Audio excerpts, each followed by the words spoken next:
Hey everyone, welcome to Cricket Buffet. It's World Cup time again.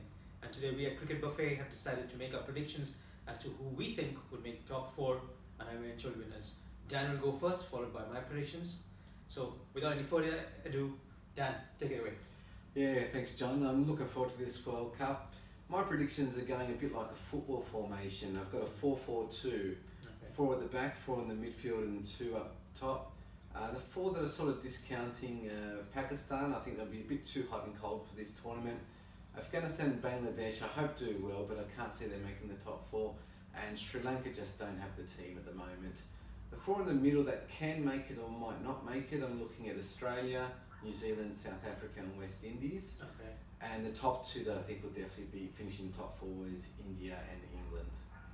Out of just those middle four, I'm going to go with Australia and South Africa. I think they're the most consistent out of those four teams. So my semi-finalists are England, India, Australia and South Africa. So I'll go my top four being the favourites, India and England. I think they both will crack the top four. England simply playing on home soil, and with the batting they've got, I mean, it's phenomenal. I think after the last World Cup, Warren Morgan clearly said, we saw our results, and when they lost to Bangladesh, they realized they needed to change. If you look right from the top, I know they're missing Alex Hales, but they've got firepower all the way down. With Joe Root being probably the most sedate batsman in the order. He's still a good striker. He's still a good striker. Yeah, and it's he not and as John, good as the others. exactly, he and Johnny Bairstow Yeah. are a bit more sedate, Yes. but the power hitters they've got in the lineup, Yeah. they'll just finish the innings or even start off brilliantly and keep going Yeah. at that rate. So they'll definitely make the semi-final. India, the other favourite, I think will make the semi-final simply because they've got probably the best top order in the world in Kohli, Dhawan and Rohit Sharma. So I think they'll do well, and I think India's bowling is very good. The pace attack, which already did well in England, is more or less the same, and it's been bolstered by Bhuvaneshwar Kumar coming in, and that the tracks will be flat. I think he's very good with the new ball, so ability to swing it in the first few overs, which English conditions will support. So I think India's bowling is really good. So they would be my top two. The other two, I think South Africa this time could sneak in for one reason. I really admire Faf, the captain, and if you look at the history, all the great ones in the last few years, he's been at the helm. The other reason for South Africa is I think for the first time since '92, they're not ranked among the favourites. Yeah, I think it's the first time that the expectations Exactly. are low for them. So the pressure is off them, Yes. and they can easily play the game without Yes. the weight of expectations. Yeah. And we know how consistent they are, Yes. without feeling the burden that this is the time that they're going to win, Yeah. without everybody back home or the world saying South Africa's Yes. going to make it. Yes. They don't have the pressure. Yeah. They have Faf, and yes, they're missing De Villiers, but they have the core team that is, able to deliver.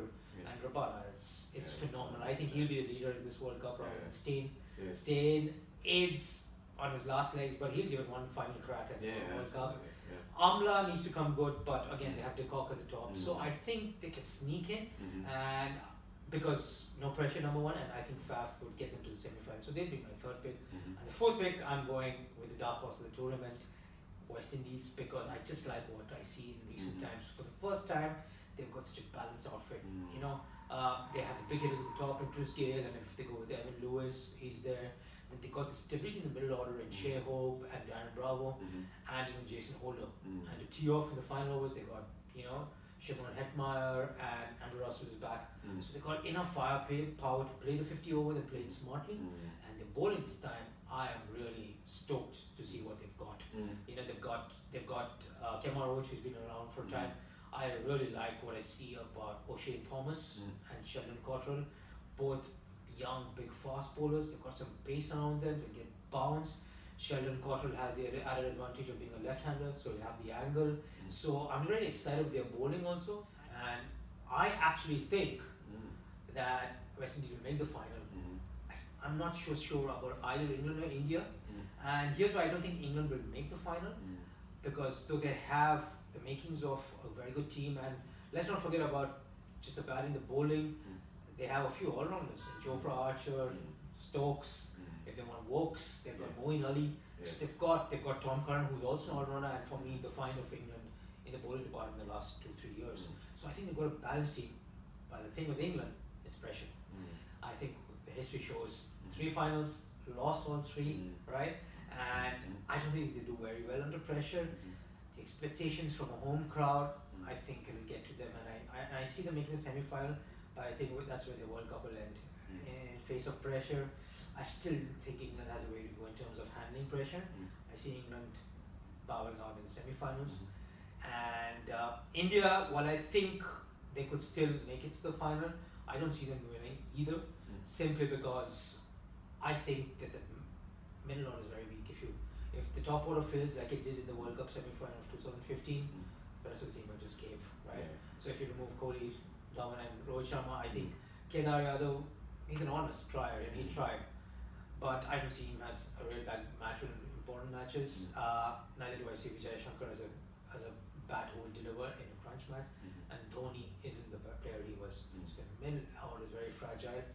So I don't see them making the final. So I mean going all the way. They could make the final still, but I don't see them going all the way. So for me, I would have to tip West Indies to be the ultimate winner this time. Okay, alright, big prediction. For me, I'm going with England. I think on home soil, I think it's their time. It's the first England team I've seen with a definite plan, clear structure on what they're trying to achieve in the match. And as hard as it is for me to say, because I've always thought, they won the 66 Football World Cup, 2003 rugby, and I thought every 37 years they go right for England.